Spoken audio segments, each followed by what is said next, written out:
So, welcome everybody. Welcome to our session on grief and trauma. This evening, we have a session that is proves to be lively and informative and toward the furthering of the well-being of our sisters and our brothers. We're so happy to see you. Glad that you are here. So, joining me is Minister Melinda Hasbrook, and I am Minister Brenda Fitzgerald. So we want to improve the quality of life. That's our goal. So join the discussion if you would like to. This is a broadcast that was widely reviewed, and we will see it again tonight. So still put your questions in the chat, and we'll do our best to answer those questions that you may need. Let's have a word of prayer. Father, we want to thank you for the opportunity that you're giving us this evening. Father, we thank you for your patience and your guidance. We thank you for wisdom and we thank you for understanding. Help us tonight, God, to reach those that need to hear what our speaker will have to say. Open up our eyes and our ears as we join each other in this discussion on grief and trauma. Tonight, Dr. Laverne Adams will be speaking and talking with us about grief and trauma. She is a community leader, executive director, pastor, and professor, and has received numerous commendations from all branches of government for her work, including a presidential Lifetime Achievement Award. She's recognized by the International Coaching Federation as a certified coach. She's also a certified diversity executive, as well as a certified trauma professional, and is the chief executive coach of Total Life Consultancy, LLC, a firm that supports leaders in Fortune 100 companies to maximize their personal and professional potential through coaching, training, and consulting. I think we're going to have a good session for those that may not have heard her the first time. So the second time is a charm. What do you think about that, Sister Melinda? I think we're off to a great start. I really enjoyed the first time we heard this, and I'll be listening myself for the second time. Okay, so let's begin. So, yeah, let's get right into it. This is a subject I'm very passionate about. And let's get into the trauma transformation training. A little background. I was commissioned to produce this training through George Washington University for executives in government. And I felt like this is not just something leaders should be aware about, leaders should be aware of, but everybody in the community really should know about this information. So this is the reason why I am passionate about sharing this with as many people as I can. I feel like what I've seen and observed has been incredibly helpful to people. So we've already had our welcome, but I would like to issue an apology. And the apology is to say sorry to anyone listening to the sound of my voice who's ever been traumatized. Sometimes people have gone through the deepest, darkest moments of their life, and no one has ever said sorry. So I just want to apologize and let you know that we feel you, we honor you today, and we respect what you are going through and feeling. And no, you're not crazy. And hopefully, by the end of this session, you'll get more information and understanding about why things are happening around you. So, this trauma transformation training is designed to inform you about how to break free from the negative effects of trauma, and most importantly, to break the cycle of re traumatization. And too often, we are going through trauma and it becomes this vicious cycle that we just keep going through over and over again. And hopefully, some of the information that is shared today will help break some of that. And please be mindful at the end, resources will be made available electronically. There'll be a link and a QR code that you'll be able to have access to. And as a way of a waiver, the purpose of this training is to help people learn about trauma and how to cope with it. And it's not a substitute for professional counseling or therapy. And you may experience emotional distress during this training. And particularly, you need to know that I am equipped to inform you about training, trauma, but I'm not a therapist, and I am not a qualified as a medical or mental health professional. I am a certified trauma professional equipped with an expertise on information about trauma, which can be incredibly helpful to you. All right. So, again, a little bit about me. I am a retired pastor of 25 years. I laugh, and I do have a DMin from Palmer Theological Seminary. I did receive the Presidential Lifetime Achievement Award from President Joe Biden and Kamala Harris. Very proud of that. 4,000 community service hours. And those other things have already been shared about me. I'm also a DC opioid abatement advisory commissioner, helping with using trauma, information on trauma to help with the opioid epidemic. And the message I always say in my story is that in spite of the trauma you've experienced, there's still an opportunity to thrive. And sometimes all people really need is just hope.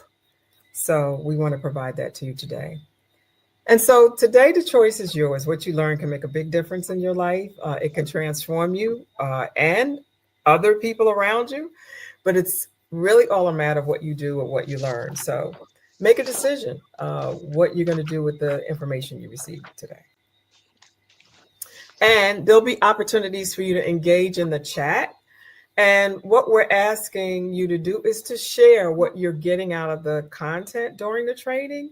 Feel free to interact with it, but protect your own privacy and refrain from sharing any personal details about yourself to protect your anonymity. So, in case some things that you learn or hear about today presents a trigger, there's what we call a four-corner breathing exercise. Very simple. Sometimes people make it more complicated than what it is, but it's a very simple exercise that you can do at any time, anywhere. And this is a tool that you can use to help you when you feel like you've been triggered around your trauma. And we'll talk about just a little bit about grief, very closely connected. Even in the situation, they produce very similar physical effects. So you could use this when you feel overwhelmed with grief as well. And it's very simple. It's imagining a box in front of you with four corners and breathing around the box. And some of the things that I share may sound oversimplified, but they're incredibly powerful when used in the right way.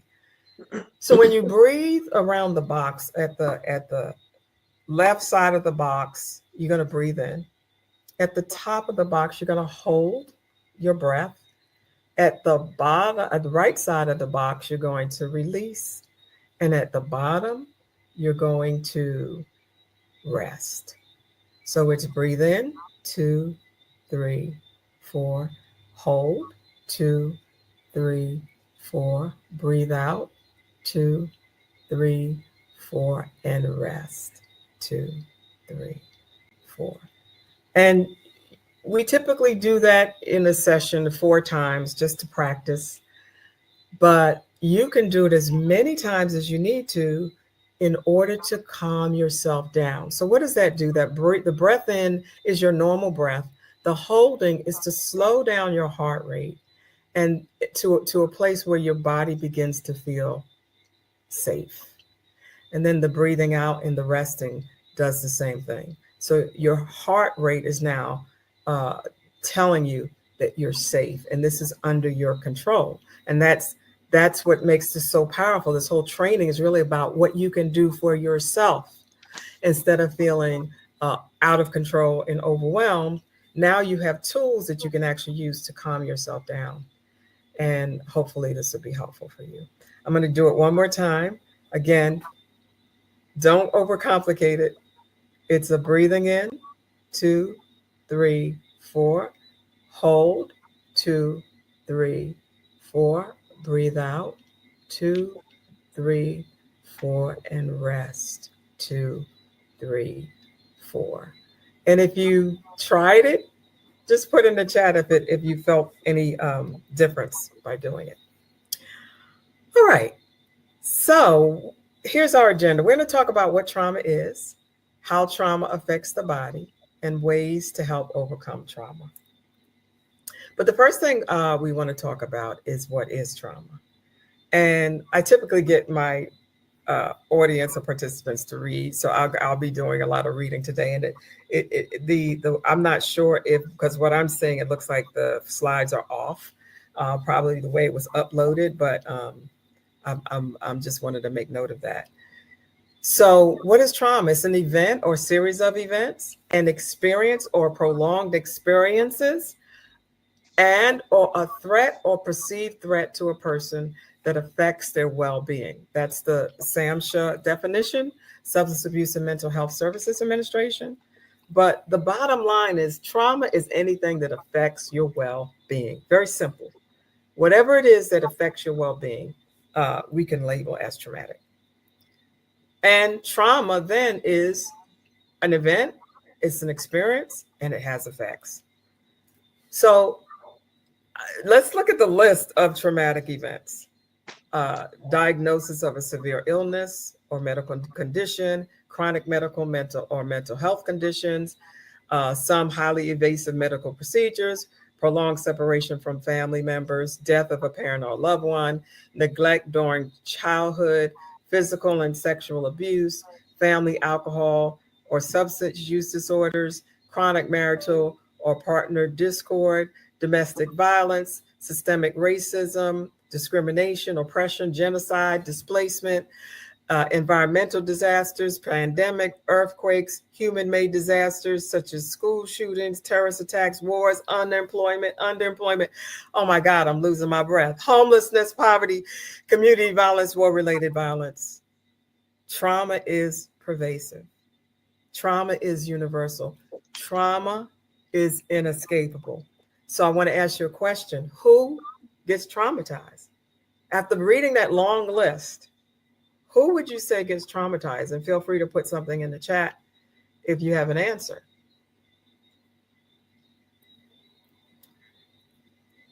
Of course, everybody gets traumatized. This is a very important point to establish. Everyone is and has been traumatized in some way. When we accept that fact, we deal with ourselves differently and we deal with others with a little bit more grace, because we understand that we all have been and are going through something. There are no big I's and little U's when it comes to trauma. Trauma doesn't care whether it's black, white, young, old, rich, poor. Trauma affects everybody, and everybody deals with it in different ways. And I love what Maya Angelou said. You may not be able to control all events that happen to you, but you can certainly decide not to be reduced by them. Again, this essence of empowerment, being able to say, I can make a decision about how I deal with my grief and how I deal with my trauma. So I'm going to go very quickly through types of trauma. And this is a list that we put together, but it's not all inclusive. We're going to look at acute trauma, complex or relationship trauma, crossover or collective trauma, vicarious or secondary trauma. Again, some of the words are just big, but they don't necessarily mean that it's complicated. So this is how trauma is experienced in these types of trauma. The first type is acute trauma, which would be what? The death of a loved one. What does that cause? It causes grief. And it could be a rape or witness of a crime. The bottom line is acute trauma is an episode, and it has a specific beginning and a specific end that negatively affects your well-being. Signs that somebody has acute trauma is they often will have detailed memories of something that happened. You know, the man had on red shoelaces in his sneakers. I mean, things that you wouldn't even think about. This a person who has acute trauma will see very detailed uh, things and have very detailed memories. Exaggerated startle. This is a very important sign when people are heightened in their awareness and hypervigilant and always in a state of alert. That's a sign that someone has had acute trauma. And while I'm talking about these signs, it might be good to think about people who have these characteristics, and so you can better understand what's happening with them. Then there's complex or relationship trauma. This is a prolonged exposure to either profound neglect, violence, or bullying, a series of home removals, and typically starts at a young age. And signs of complex trauma is denial, psychological numbing, I don't care, a shortened sense of the future, I'm going to die early.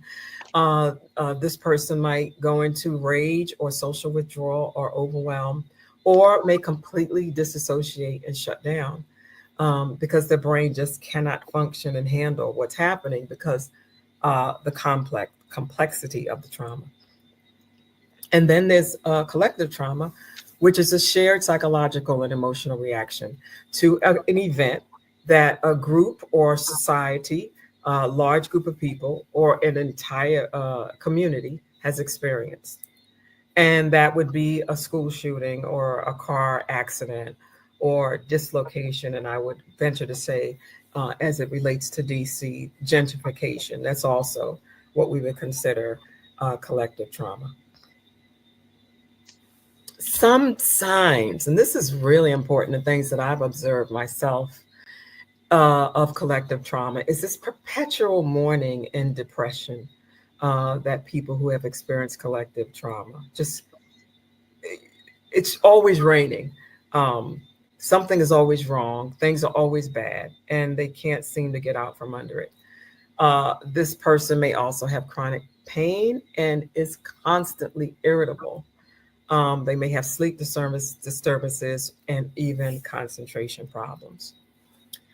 The next type of trauma we'll talk about today is secondary or vicarious trauma, or what we call compassion fatigue. And this is very important for, I would say, social workers and, in particular, people in ministry. I've been in ministry for almost 30 years, and I emphatically know what it's like to have compassion fatigue and the need to feel like you have to keep giving even when you don't have anything left to give.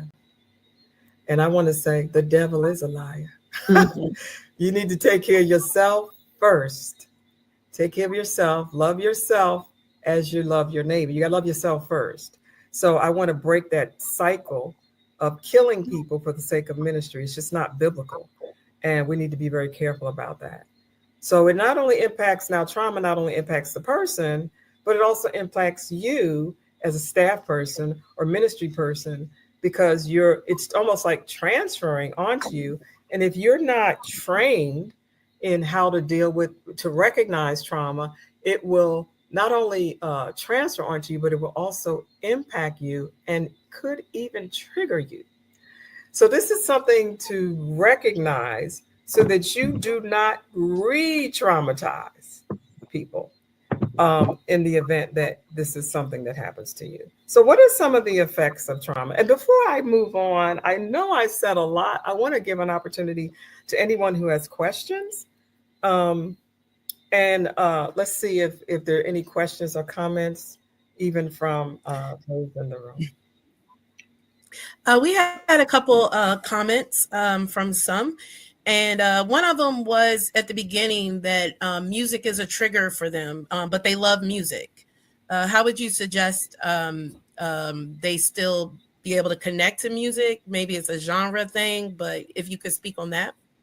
Oh yeah, that's a very important question. It's actually part of the presentation toward the end. Music is incredibly powerful, but what happens is there's something about a particular. I actually tell people there's a song that you just shouldn't play for me because it triggers me. So it might be a particular song era, genre, like you said, Minister Melinda, that you just want to be aware of, understand that it could trigger you, and then you could decide. You have the power to decide what you're going to do about it. Either you can not listen to it, or you can be conscious and aware that it could trigger you, and then watch what happens to your physical demeanor and your body language, that kind of thing, so that you're in complete control. Most of all of this is about awareness. So the good news is that he or she is aware that this is a particular thing that bothers or triggers them, right? Now, what are you going to do about it? What we said at the beginning, the power is in your hands. Either not Yes. listen to that or understand what's happening to you when you listen to it. And you had a lot of agreement about that. That was a powerful statement for quite a few, that the choice is your own.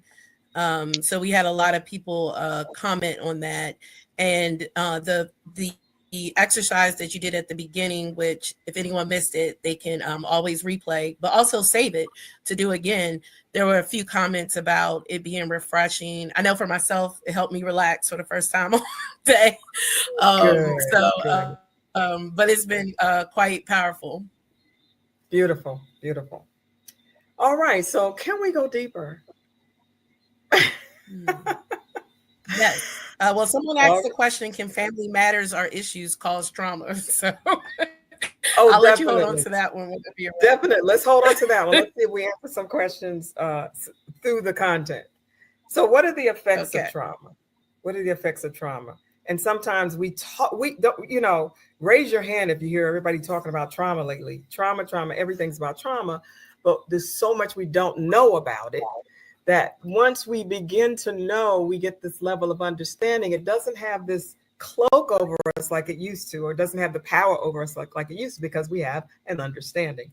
So once we understand what are the events, now we're looking at what are the effects. What are the effects and why it's important for us to deal with this.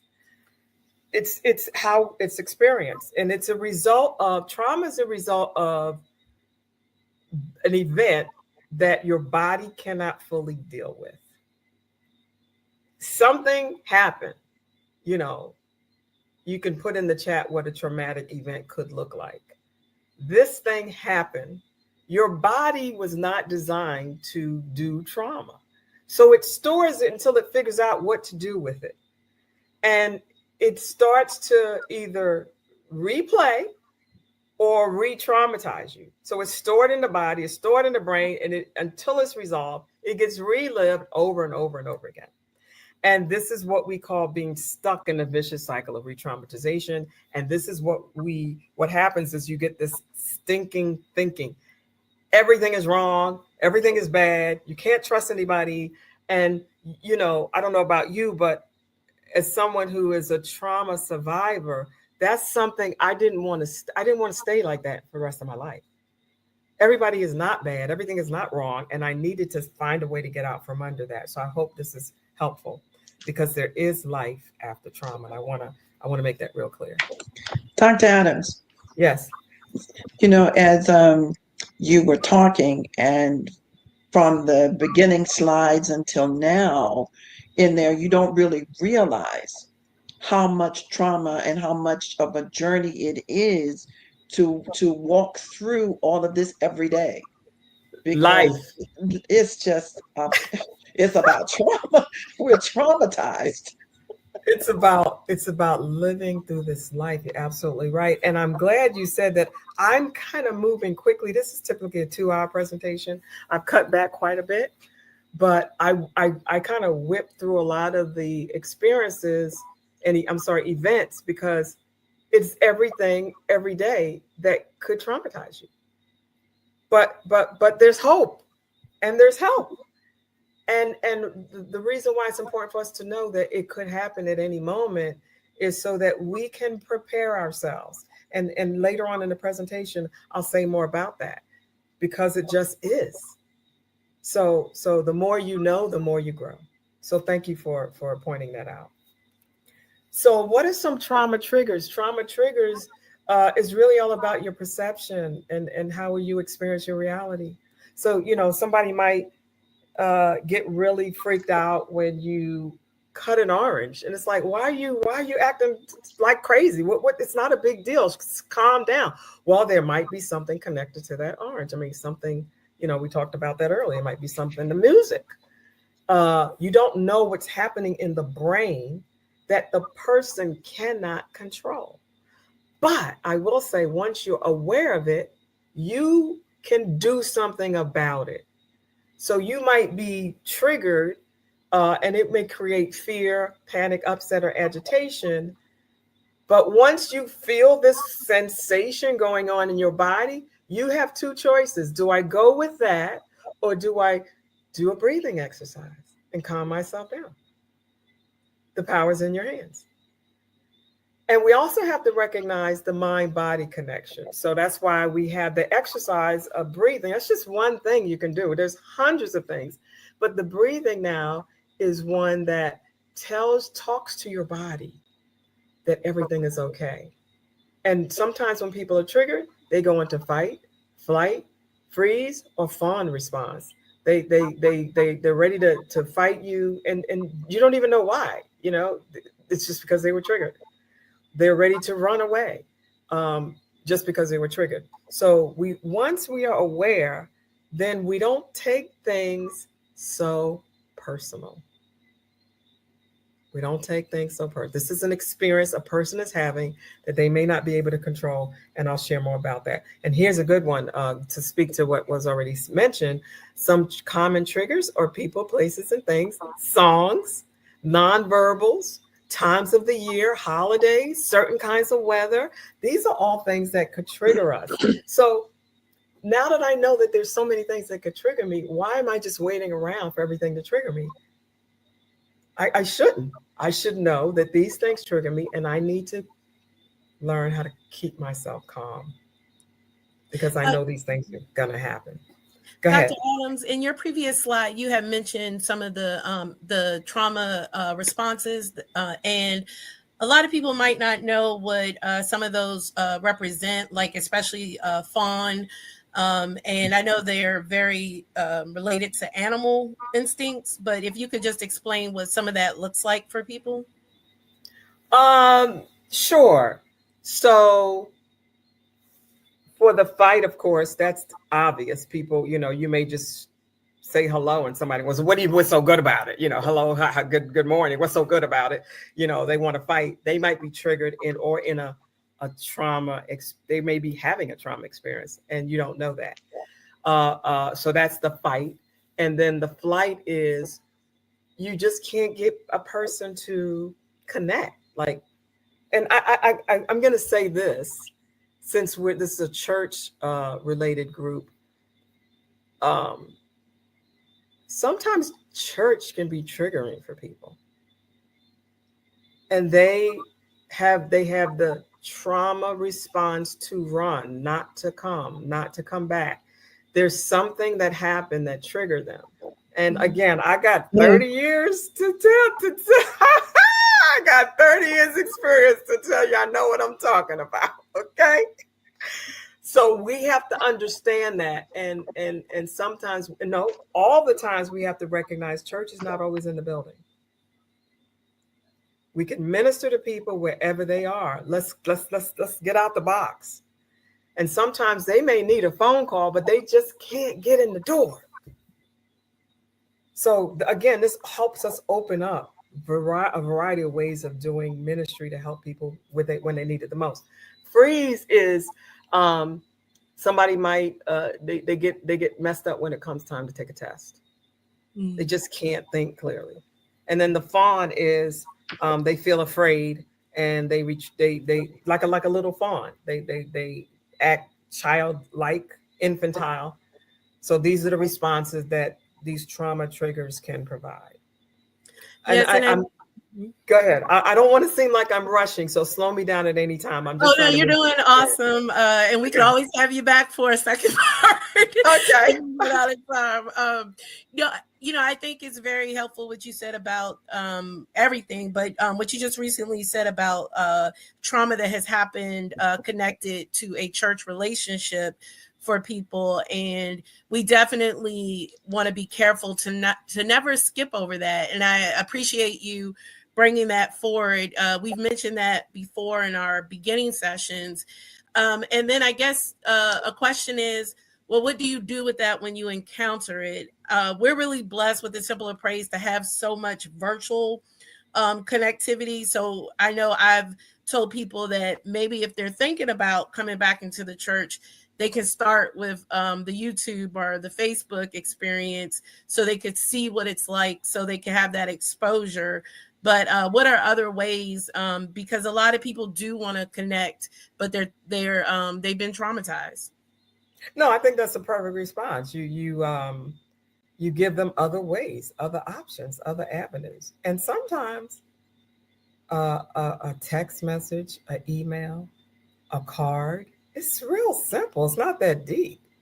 And I'm not trying to minimize your question. It's just that we overcomplicate things. Oh, they won't come. They, put people in boxes, but we need to understand where people are right now. Absolutely.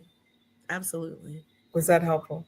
Oh, yes. And Yes. simplify is always a great way to go. Simple is always best. Always Always. my philosophy is KISS. Keep it simple.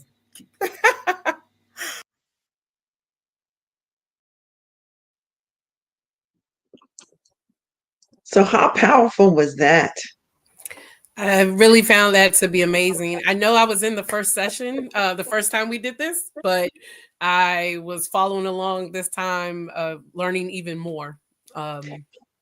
Just to think something that we do every day that could help us to gather ourselves, breathing. Mm-hmm. Just to take a step back and breathe. Just, Breathe, rest, relax. That is very powerful. And a lot of times, and as she was speaking about the actions that a person may have when they are when they are triggered by that trauma, yes. sometimes it's very hard to reach them at that moment. So if you're the person that's with someone who's been triggered and is being, with some kind of trauma, it can transfer. So Mm-hmm. if you don't settle yourself or center yourself and breathe yourself, then you can't help them at all. You really So can. then it'll be both of you in a traumatized situation that you had no idea that you were going to enter at all. Yes, Yeah. definitely. So I I think thought that was powerful. it's been a lot of experiences around grief lately, a lot of loss, tragic losses. And I think for some, that has been triggering people to have be re-traumatized as they're trying to support others that are going through it. It's also things falling off the shelf for them, and I've been witnessing that more. And so, like you said, that breathing technique, or that make sure you're grounded before you step in to say, are you okay? Make sure that you're able to ground yourself before supporting others. It's very Yeah, important. especially right now where there's so much going on, job loss, Mm-hmm. just the thought of not having a regular paycheck to come in as you project on what you're going to do tomorrow or later on tonight with children involved. And it's everywhere. So we do, I think that breathing exercise is an absolute gem for Yes, people just to stop and just know that God is able and that He is working it out. He will do it just like He said He will. But we've got to participate in settling ourselves to know that He will do it. Anything in the chat you want to share? yes, that's very timely. So we had two comments. One was, I was traumatized during my childhood because of how my mother struggled to take care of us. Fortunately, there was lots of love from my mom and her trust in God. So mentioning how you have to activate that faith, activate that trust. And then there was another comment. My sister had a freak accident and I found her dead. For a long time, I couldn't get that out of my mind. This was 11 years ago. Today she would have been 66 6 years old, and she misses her so much. It made me think as we were broadcasting, how will you deal with your trauma? Who gets traumatized? Like, I think both of those comments really hone in on those questions. And even before I read the comments where we were talking about, Dr. Adams had mentioned there's hope, there's help. The more you know, the more you grow. And I think those tie into those type of situations and all these different experiences that activate trauma triggers and grief triggers. But there is hope, there is belief, but we have to activate that hope and activate that faith. Right. And even as we step out on faith Mm-hmm. and believe that is going to be all right, as our bishop tells us all of the time, is going to be all right, All right. but that we know that we have a part to play Yes. in that, in the belief that it's going to be all right, and that in the hope, and that there's help. And then what can you do? Faith without works is dead. That's the Yes. scripture that lets us know. But she also said, you what you can do to make it better in your life, though you're traumatized, you're not alone, and you are able to participate to righten that situation. May not be right at the moment where you need it, but if you gather yourself and go back to breathing Go back and to know that God is in control, hopefully will help someone in that re-traumatization phase that they're going through, and they will be able to get out of it or be able to manage that situation. That's an important word, being able to manage the situation, because the situation may not leave them at the moment, and that you still have to deal with it, but how you deal with it is the point that I'm trying to make, that I think that she was trying to make, is how you do it, because mm-hmm. you can do it. Yes, definitely. That breathing, that reaching out for help, all those things go in our toolbox. Having those things that comfort us immediately available, just even seeing some flowers outside or watching some kids play, different things, your Yeah, music playlist, having that, knowing that it will be okay. It is well, although it is tough right now, although it yeah. is hurting right now. It will be okay. It is well. Mm-hmm. And last, just remember, those of you who are listening, if you need immediate emotional support, you can call or text 988 to connect to a counselor who could help you 24/7. You're Yes, not alone. very true. Very Yeah, true. yeah. So I'm enjoying the session quite a bit. I saw it the first time, but this one, now that we can connect a little bit more to hearing some good information, it really settles you, and then you'll be able to pass that on in there. She said that that talked about trauma. It's an event that affects your well-being. So it could be something as simple as the music, being triggered by that music, but if we identify it wasn't the music, it's what that music was attached to. Yes. So, Yes. yeah, so identifying where it actually came from can help you manage and get control over what is happening to that person at the time. That's part of been my experience, that when I was in school during one of my school programs, I had experienced significant trauma and I had attached it to schooling.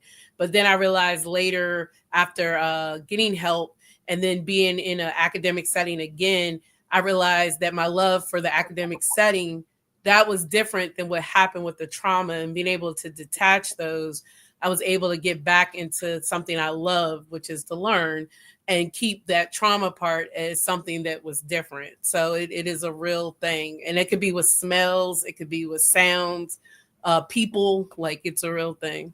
Yeah. Yeah. So I'm anxious to get back and see what else is on the screen, right? All right. And then we'll see each other again at the second part. We will. We will. So we have trauma triggers, and then there's a trauma response. And again, the Department of Human Services says that someone who's experienced trauma will perceive the world differently. And here's the piece that we really need to hold on to. Any response to trauma can be seen as an act of self preservation. Remember, we said the brain doesn't know what to do. So if the brain makes you move your hands fast, that's just the brain trying to preserve itself and to expend this energy it doesn't know what to do with. It's an act of self preservation. So if somebody's in flight mode or fear mode or fawn mode, this is an act of self. They're trying to preserve themselves. And I'll go a little deeper to show you exactly what that looks like in the body. But when you look at this picture, you see the marks, or it's really a sign of brokenness. But she's back together, but she's never going to be the same. Now, that's not good, bad, or bad. It just is. It just is. She just is who she is right now, doing the best she can with what she has to work with. This is how we deal with people in trauma. This person, I don't care what they're doing, is doing the best they can with what they have to work with. Make sense? Put in the chat if it makes sense to you. I think that absolutely makes sense. Myself, I'm open about the fact that I live with serious mental illnesses, including a trauma history, and that became something that I was saying last year. I'm doing the best I can. Like that's all I have at this point. I'm doing the best I can, and that allowed for me to push away other people's shame, and also to push away guilt that I would always just keep building in and building in. And I'm just like, I'm doing the best I can. Yeah. So I think that's very powerful. Yeah, good stuff. And my what I say is people do the best they can with what they have to work with. Capacity. So this is what you have, but this is not necessarily all you can have. So when you get more, you can do better. When you know better, you do better. So Absolutely. it always leaves that room, that opening for growth. So our bishop and senior pastor, Bishop Staples and Pastor Staples, they recently, towards the end of last year, talked about we can do better. But then they built on that and said, to do better, you have to know better. You have to know better. And all that built on into our 2025 theme, which someone commented, no one left behind. Let's keep checking on each other. But I think that the way you just said that, we'll do better, and just we can always keep growing and do the best we can right now and give ourselves the grace that God gives us. Let's extend that grace to ourselves and others too. Absolutely. Thank you for being transparent. All right, so let's look at the effects of trauma on the body. I do want to prepare you for the content is graphic, so it's not like X-rated or anything like that, but it's very visual. And I just wanted to prepare you that we're going to look at how trauma affects the body. So this is a person who has been triggered by trauma. And this is the auto response that actually happens when they're triggered. So this is the brain on trauma. And if you look at this little saying here, it says amygdala. This little thing right here is what's running the show. It's the whole brain, and this little amygdala is what's running the show when a person has been triggered by trauma. The entire front of their brain, which is the prefrontal cortex, has been shut down, it's disengaged. There isn't anything anybody could do to change that. It happens. You can't go in your head and switch it off or on. So you have this disengagement of executive functioning, which is basically, we'll go a little deeper into that, the way you think. But then if you look at it, the pituitary gland gets stimulated and does all of these things to the body. It contorts the facial muscles. It affects the thyroids, the heart, the GI tract slows down, the adrenal glands releases hormones, stress hormones. And all of this stuff happens to a person's body within milliseconds. So when a person is triggered, it's like all this stuff happens. And what the result of that is that fight, flight, fawn, freeze mode. That's what happens after they're triggered. because they just don't know what to do with it. And this is from The Body Keeps the Score, Bessel uh, gosh, Doran, Van Doren, which is a great book for you to read. It's huge, but this came from that book.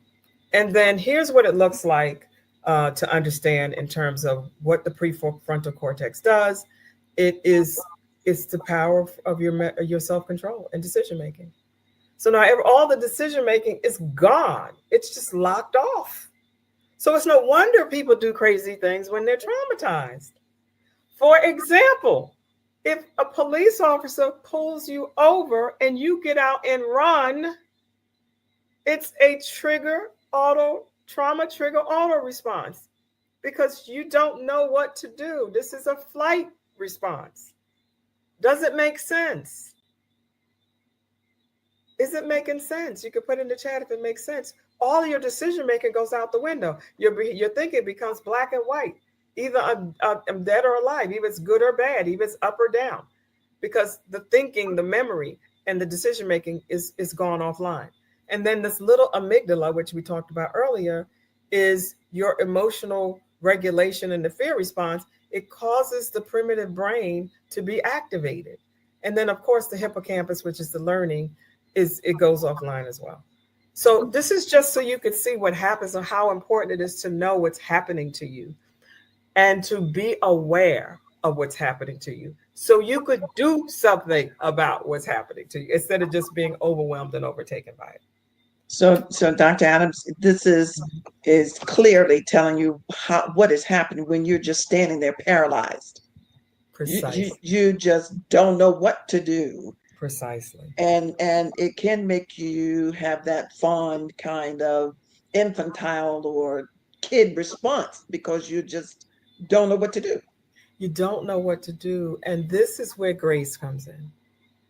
If a person is in a trauma state and whatever the reaction or response is, the last thing we need to do is tell them they need to do something because they don't know what to do. Just give them a minute to regroup. Does it make sense? If the activity and the action of a person is foreign to you and is totally beyond your capacity to understand, take a moment and just give everything grace. After you get a hold of yourself. After you get your I was getting ready to say after you get your tongue out of your face, your back in your mouth, and yes. This is okay. When people ask the question, "What do I do to help others with traumas?" The first person to help is yourself. Yeah. Yes, and maybe this ties into, we had a question. Even though you're put back together, you usually always think others see the scars or the broken you. Could that be why they tend to respond negatively? Okay, so let's rewind and all the way in the beginning, we determined everybody is traumatized in one way or the other. So that was to help us understand we don't need to worry about who's thinking about what and who's doing what. We all are working on something. So I don't give energy to what people think or what they do. The energy I need is to maintain and manage myself. So the energy would be better spent calming yourself down and not worrying about what people think. Because that, once you start, what you focus on grows. Mm-hmm. Once you start focusing on what other people think, it's going to overtake your life. So rather than do that, it might be better you may be better off being more concerned about how do I want to be? And it's okay to be, I don't want to say concerned, but be want to be perceived as good. It's okay. But to be over concerned about it, That's under your control. So the energy is better spent being the person you want to be rather than worrying about what people are doing and thinking. I promise you, if you can get your mind off of that, we're gonna delve into that real quick. I think when it talk about grief, um, then you would have more energy back in your energy bank to help yourself.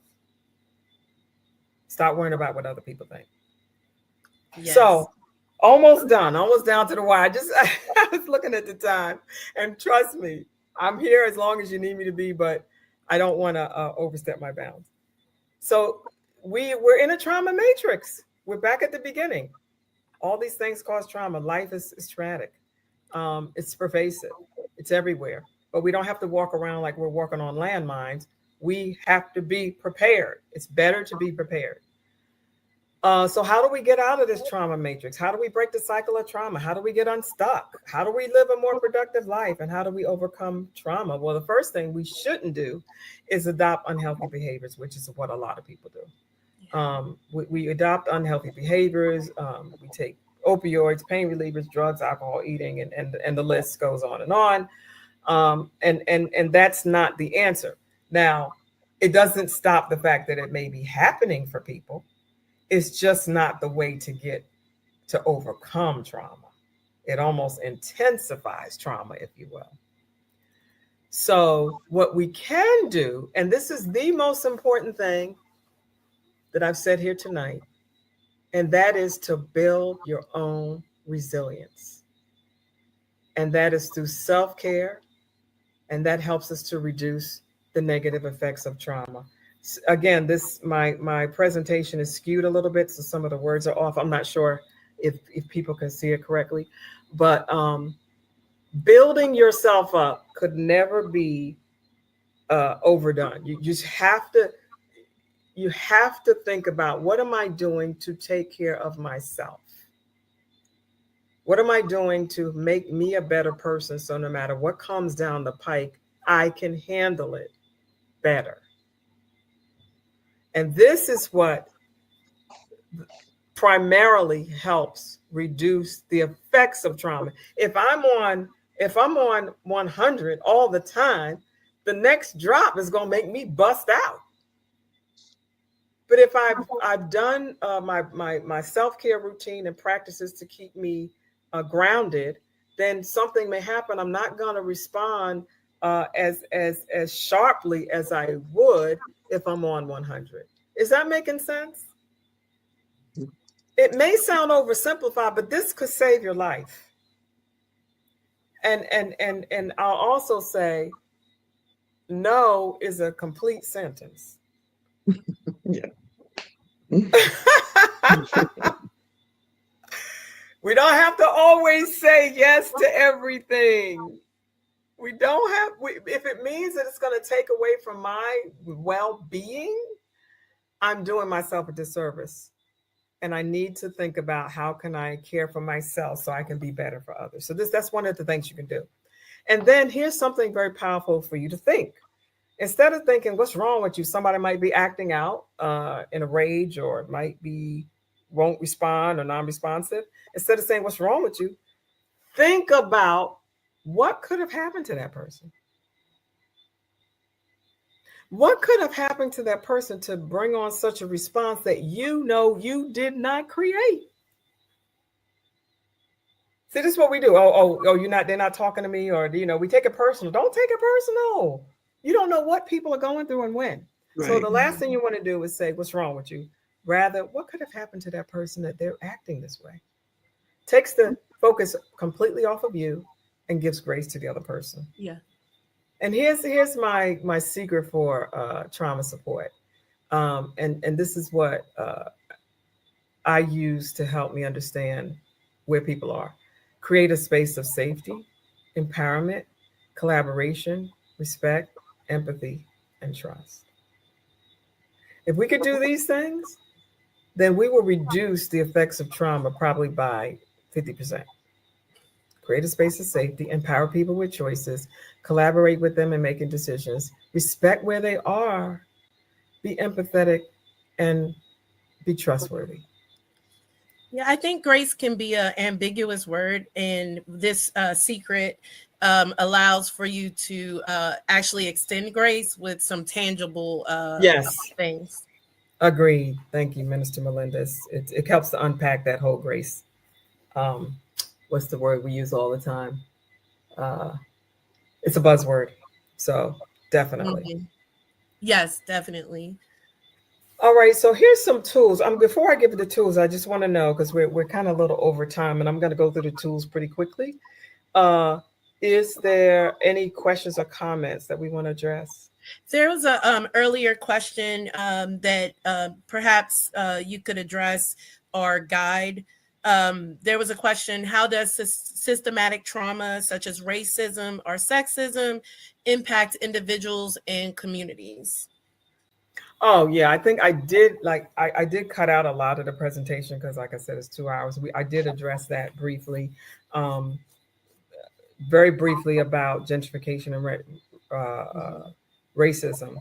It is very very impactful, and that even makes your ability to care for yourself even more paramount because it's an overarching system that you're living in. So now, rather than always have this fire on top of your head, you've given yourself an opportunity to care for yourself so it's not so impactful. Yes. Does Yes, that and I make think sense? that that feeds in. I think that's very well stated, and it feeds into what we've been really focusing heavily in intergenerational trauma and how it's already it's in our DNA, and then you're also saying adding to that it's in our environment, so it Yes, just becomes so heavy that can you even see the new trauma or can you even see the current trauma? right. It's all trauma It's all trauma. and it's all impactful. So now that I know that I'm walking through a trauma tunnel, Yeah. I should do things to prepare and Mhm. protect myself. I know it's there. So rather than go in, with nothing on, we talk about in church, put on the full armor of God. Yes. I need to put on my full armor. It doesn't mean that I'm going to be fighting. It means I'm prepared for my day.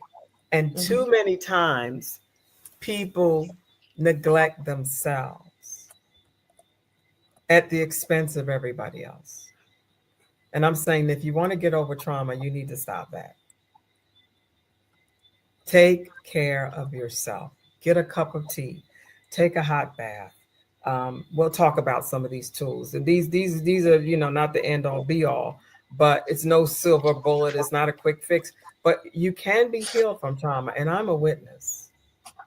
I'm a Same here. living testament that you can be healed from trauma. It takes time, it takes a focus and attention, but there's some powerful tools, and it may seem simple, but I promise you, if you practice simplicity, it will help you to heal from your trauma. The first one is spirituality, and I want to, leave that open for whatever that is for people, because describing that could be traumatizing to people.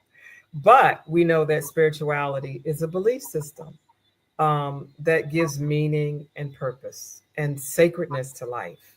So that can be anything in a walk in the park. So let's leave that where it is, and let people have peace with that. And it is a personal experience.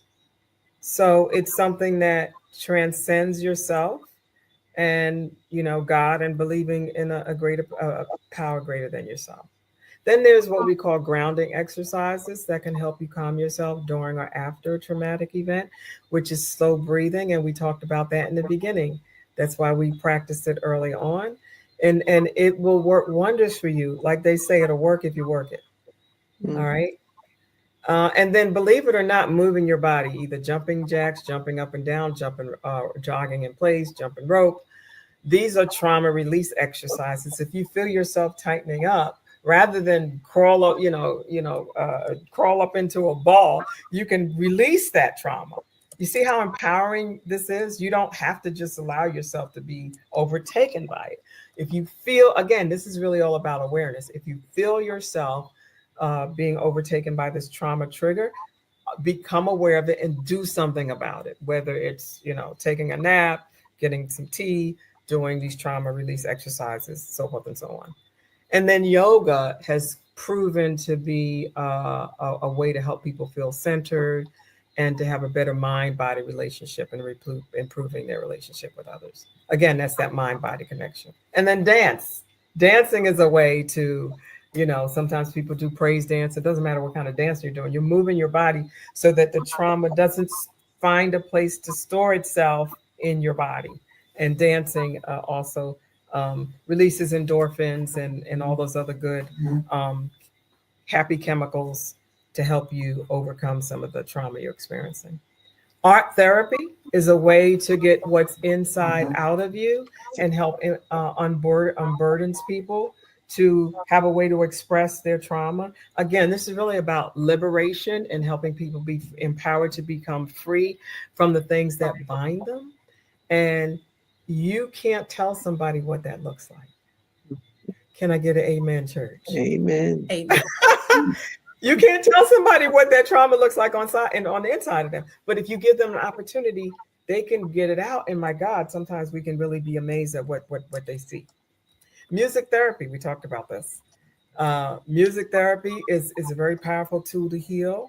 Um, the types of music is very important. So, is it any wonder you have a lot of violence and killing when you listen to certain kind of music?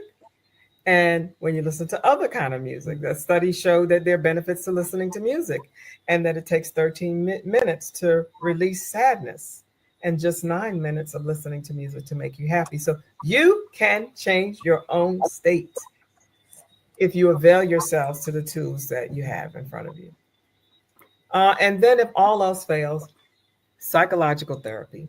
All these tools will help you, but if it's overwhelming, you should seek the help of a therapist, a counselor, or a mental health specialist. And I know there's been, taboo around that, but we go to the doctor for our bodies, but we need to also go to a doctor for our minds.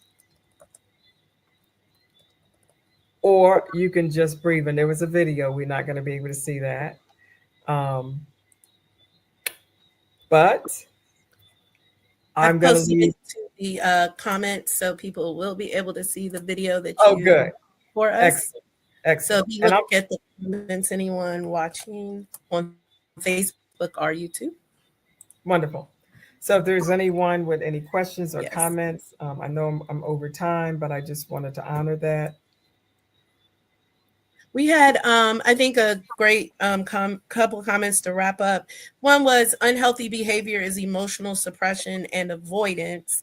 And there was quite a few comments about people are understanding trauma is for affects everyone, including themselves, and we are all traumatized in some way or another. And there seems to be a deeper understanding. There are a few, please come back. So we Oh, will honor that. And I oh, thought what you mentioned is the tools. I think that that is a great place to add to the toolbox that our Agape leader, Pastor Dr. Sharon Anderson, brings up a lot, and we seem to be adding new tools every session. So all of these were unique, and what's great about what you mentioned, everything is available for free, limited cost, and even insurance provides some of these.